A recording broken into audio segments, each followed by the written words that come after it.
नमस्कार। जय श्री राधा।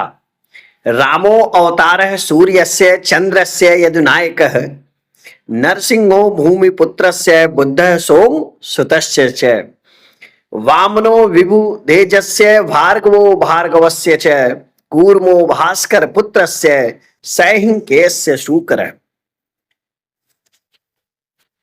ये जो मंत्र हमने आपको बताया है ये बता रहा है हर ग्रह से भगवान श्री नारायण के विभिन्न अवतारों का संबंध।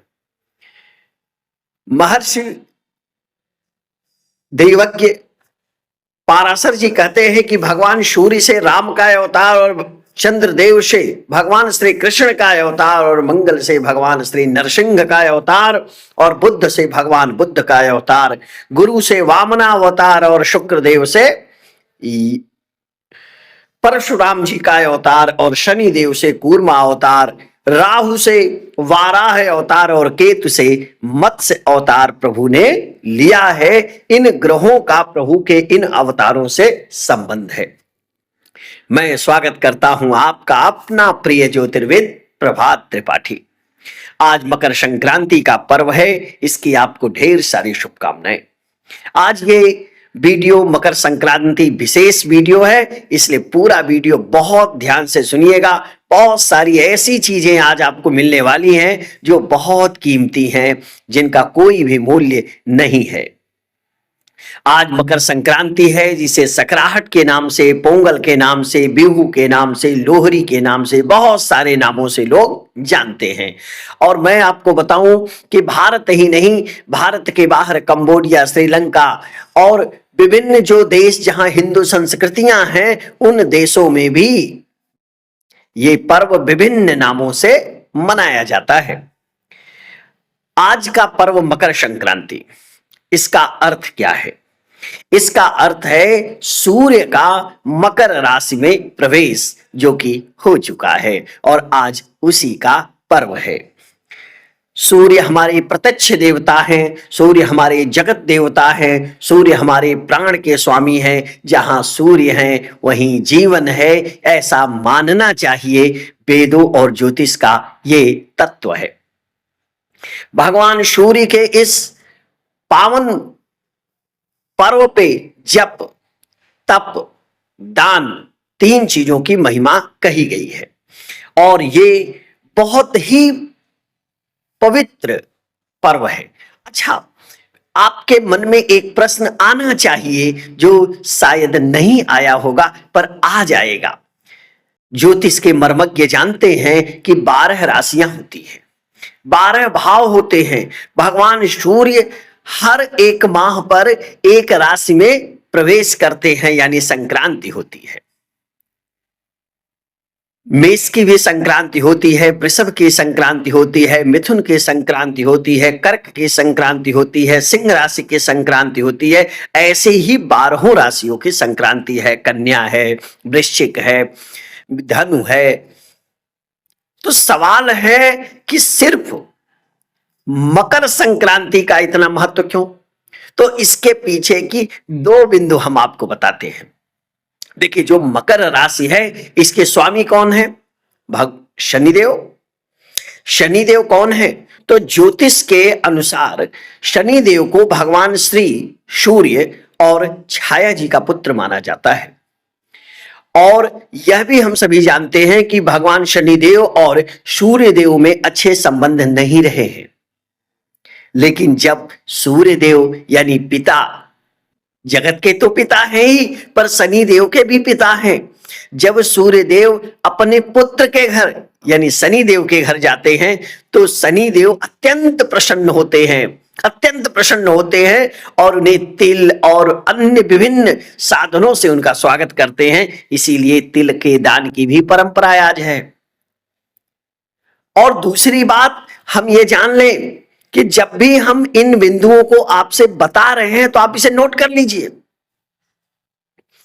कि ये जो बहुत महत्वपूर्ण विषय है। और साथ ही साथ मैं आपको बताऊं कि आज जो सूर्यदेव हैं ये मकर राशि में जो प्रवेश कर रहे हैं, इसका एक तत्व है। हम मकर संक्रांति के 2 कारणों पर बात करेंगे। एक तो वैज्ञानिक कारण और दूसरा आध्यात्मिक कारण।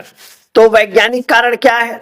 वैज्ञानिक कारण है कि हम जानते हैं कि इस समय सूर्य जो है वह पृथ्वी से उसकी दूरी थोड़ी कम होती है। इसके कारण जो हमारे सूर्य की ऊर्जा हमें प्राप्त होती है वो अधिक होती है, दिन बड़े होने लगते हैं और हमारे जीवन में एक नई ऊर्जा का संचार होता है, क्योंकि जगत का पिता प्रत्यक्ष देव वो हमारे को अधिक ऊर्जा देने लगते हैं। ये एक वैज्ञानिक कारण है।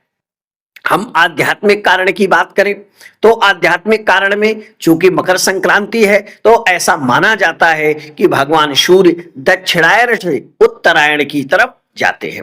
अच्छा, कई बार लोगों के मन में आता है सर ये दक्षिणायन और उत्तरायण वाला मसला। देखिए, देवज्ञ ऋषि पराशर ने जब ज्योतिष की संकल्पना की थी तो उन्होंने ज्योतिष में कहा है कि देवों के लिए जो दिन और रात है वो 6-6 माह का है, यानी एक वर्ष में 2 यानी एक दिन और एक रात होता है, और उसे ही उत्तरायण और दक्षिणायन के रूप में आप समझिए। उत्तरायण देवताओं का दिन है और दक्षिणायन उनकी रात है। तो मकर संक्रांति दिन का प्रारंभ यानी प्रभात बेला है देवताओं के लिए। और ये कितना पवित्र हुआ आप समझिए। एक तो हमने ब्रह्म मुहूर्त की बात करते हैं, हम सुबह के बंदन की बात करते हैं, और ये कौन सी सुबह है? ये देवताओं की सुबह है, क्योंकि देवताओं का दिन और देवताओं की रात आप जानते हैं उत्तरायण और दक्षिणायन के रूप में आप समझ सकते हैं। इसके 2 उदाहरण हम आपको देते हैं प्राचीन काल से। त्रेता युग में हमें पता है कि भगवान श्री राम के युद्ध के दौरान कुंभकर्ण की चर्चा आती है।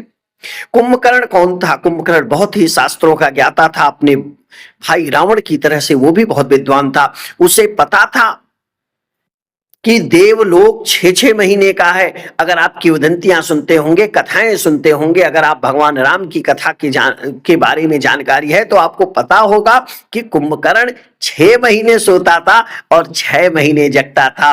यह संकल्पना भी कहीं न कहीं उत्तरायण और दक्षिणायन से मिलती जुलती है, यानी देवलोक का जो दिन और रात की संकल्पना है वह उन्हीं संकल्पना के अनुसार अपनी चीजों को चलाता था। और दूसरा उदाहरण आपको पता है इस दिवस का कि भीष्म पितामह जी महाभारत युद्ध के दौरान वो वाणसैया पर लेटे रहे जब तक सूर्य दक्षिणायन से उत्तरायण में नहीं आ गया, क्योंकि वह भी विद्वान थे। वो जानते थे कि उत्तरायण में मृत्यु से हम पुनर्जन्म के बंधनों से मुक्त हो जाएंगे। अतः उन्हें इच्छा मृत्यु का वरदान था। उन्होंने अपनी मृत्यु का वरण उत्तरायण में किया और केशव से उन्होंने यह आशीर्वाद ले लिया कि अब वो दोबारा इस धरती पर जन्म नहीं लेंगे।